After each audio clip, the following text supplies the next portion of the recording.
एक राजा था। उसे हर घड़ी इस बात का डर लगा रहता था कि कहीं कोई दूसरा राजा उसके राज्य पर हमला करके उसे मार न डाले।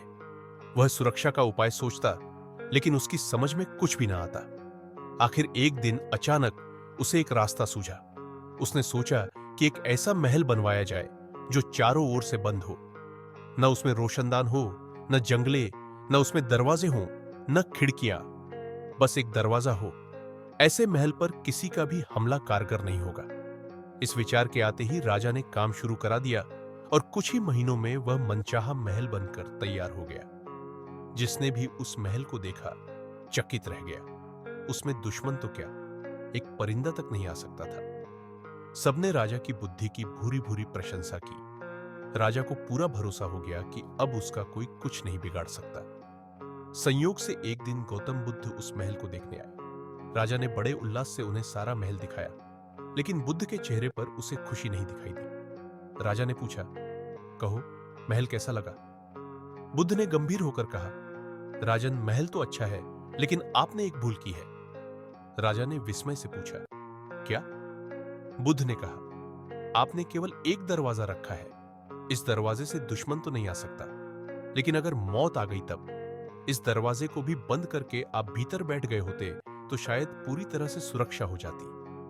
बुद्ध के कथन से राजा की आंखें खुल गई। उसने समझ लिया कि बंद महल व्यर्थ है। वह दुश्मन से तो बच सकता है, पर मौत से नहीं, जिसके लिए दरवाजे की भी जरूरत नहीं होती है। क्योंकि मौत जब आती है तो उसे दुनिया की कोई दीवार, कोई दरवाजा नहीं रोक सकता। तथागत अपने शिष्यों को एक दिन सच्ची मित्रता की कथा सुनाते हुए बोले, दो मित्र थे। वे बड़े ही बहादुर थे। उनमें से एक ने अपने बादशाह के अन्याय के विरुद्ध आवाज उठाई। बादशाह बड़ा ही कठोर और बेरहम था। उसको जब मालूम हुआ तो उसने उस नौजवान को फांसी के तख्ते पर लटका देने की आज्ञा दी। नौजवान ने बादशाह से कहा, आप जो कर रहे हैं वह ठीक है। मैं खुशी खुशी मौत की गोद में चला जाऊंगा, लेकिन आप मुझे थोड़ा समय दे दीजिए, जिससे मैं गांव जाकर अपने बच्चों से मिलाऊं। बादशाह ने कहा, नहीं, मुझे तुम पर विश्वास नहीं है। उस नौजवान का मित्र वहां मौजूद था। वह आगे बढ़कर बोला, मैं अपने इस दोस्त की जमानत देता हूं। अगर यह लौटकर न आए तो आप मुझे फांसी पर चढ़वा दीजिए। बादशाह चकित रह गया। उसने अब तक ऐसा कोई व्यक्ति नहीं देखा था जो दूसरों के लिए अपनी जान देने को तैयार हो जाए। बादशाह ने उसकी प्रार्थना स्वीकार कर ली। उसे 6 घंटे का समय दिया गया। नौजवान घोड़े पर सवार होकर अपने गांव को रवाना हो गया। उसका मित्र जेल खाने भेज दिया गया। नौजवान ने हिसाब लगाकर देखा कि वह 5 घंटे में लौट आएगा, लेकिन बच्चों से मिलकर जब वह वापस आ रहा था, उसका घोड़ा ठोकर खाकर गिर गया और फिर उठा ही नहीं। नौजवान की भी चोट आई, पर उसने हिम्मत नहीं हारी। 6 घंटे बीते और वह नौजवान नहीं लौटा तो उसका मित्र बड़ा खुश हुआ। आखिर इससे बढ़कर क्या बात होती कि मित्र मित्र के काम आए। वह भगवान से प्रार्थना करने लगा कि उसका मित्र न लौटे। जिस समय मित्र को फांसी के तख्ते के पास ले जाया जा रहा था, तो वह नौजवान वहां आ पहुंचा। उसने मित्र से कहा, लो, मैं आ गया, अब तुम घर जाओ, मुझे विदा दो। मित्र बोला, यह नहीं हो सकता, तुम्हारी मियाद पूरी हो गई। नौजवान ने कहा, यह तुम क्या कहते हो? सजा तो मुझे मिली है। दोनों मित्रों की मित्रता को बादशाह देख रहा था। उसकी आंखें डबडबा आई। उसने उन दोनों को बुलाकर कहा, तुम्हारी मित्रता ने मेरे दिल पर गहरा असर डाला है। जाओ, मैं तुम्हें माफ करता हूं। उस दिन से बादशाह ने कभी किसी पर जुल्म नहीं किया। सत्य के महत्व को समझना जितना कठिन होता है, उतना ही सरल भी। अपने शिष्यों को उपदेश देते हुए भगवान बुद्ध ने सत्य के महत्व को समझाने के लिए एक कथा प्रारंभ की। एक ब्राह्मण रात्रि में अपने घर के बाहर बैठा था।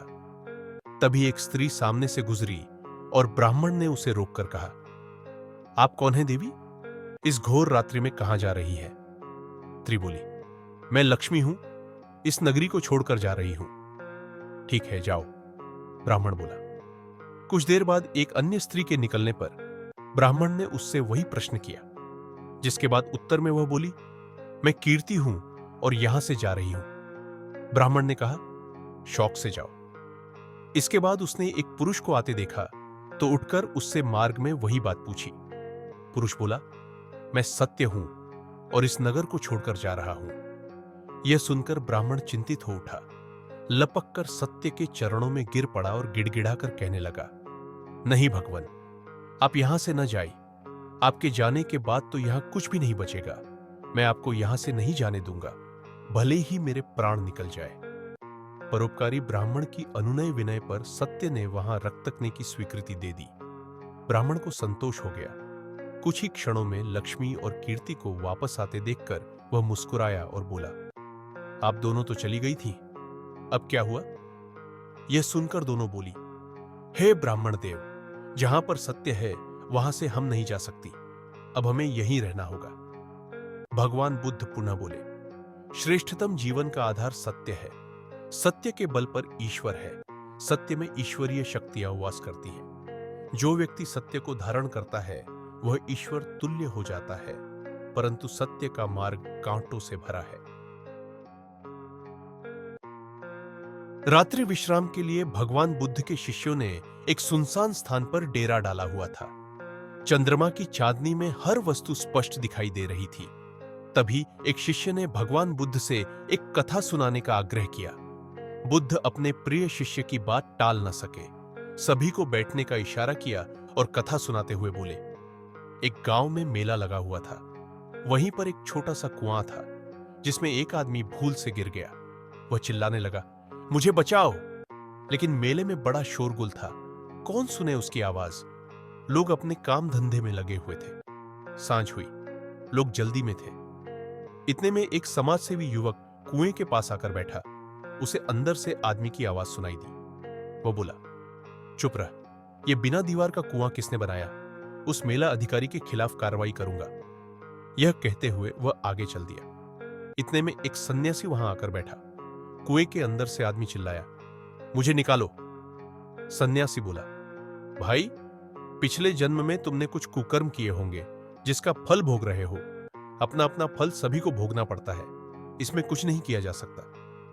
उस आदमी ने कहा, यह तुम मुझे पीछे समझा देना, पहले कुएं से तो बाहर निकलो। सन्यासी बोला, देखो, मैं तो कर्म त्याग चुका हूं। गांव के लोगों से कहूंगा तुम्हारी कुछ मदद कर दे। कहते हुए वह भी चल दिया। इतने में एक हारा थका किसान उधर आया। सोचा, कुएं से पानी खींचकर प्यास बुझा लूंगा। इतने में कुएं के अंदर से आवाज आई, मुझे निकालो। किसान ने अंदर झांका, देखा एक आदमी गिरा पड़ा है। किसान बोला, भाई, यह रस्सी तो है पर पतली है, टूट जाएगी। देखो, कुछ उपाय करता हूं। उसने अपनी धोती खोली और रस्सी के साथ बांध दी।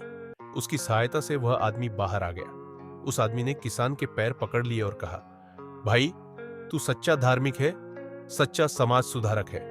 उन लोगों ने तो मेरी सुनी ही नहीं। किसान बोला, भैया, मैं समाज सुधार तो कुछ जानता नहीं, पर यह जानता हूं कि जो दूसरों की फिक्र कर सकता है वही दयावान होता है। सभी में राम जी रहते हैं। जैसे अपनी और अपने बच्चों की फिक्र, वैसी ही दूसरों की फिक्र कर सकता है, वही दयावान होता है। भूलवश भगवान बुद्ध के एक शिष्य ने किसी अवसर को गंवा दिया। भगवान बुद्ध ने उस शिष्य को समझाते हुए एक कथा सुनाई। एक बार एक धोबी अपने गधे के गले में पत्थर लटकाए जंगल से गुजर रहा था।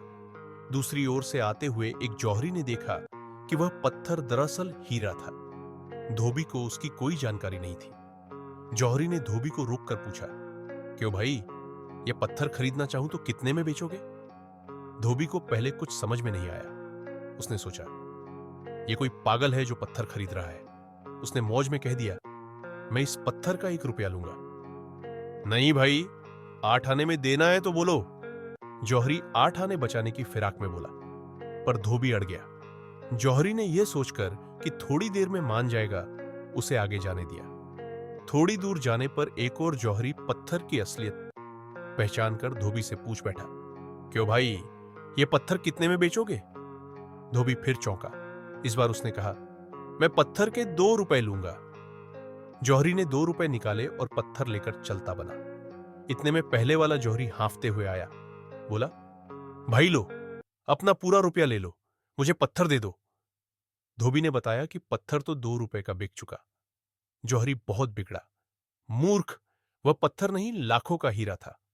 उसकी बात सुन धोबी हंसकर बोला, लाखों के फायदे को आपने 8 आने के लाभ के लिए छोड़ दिया।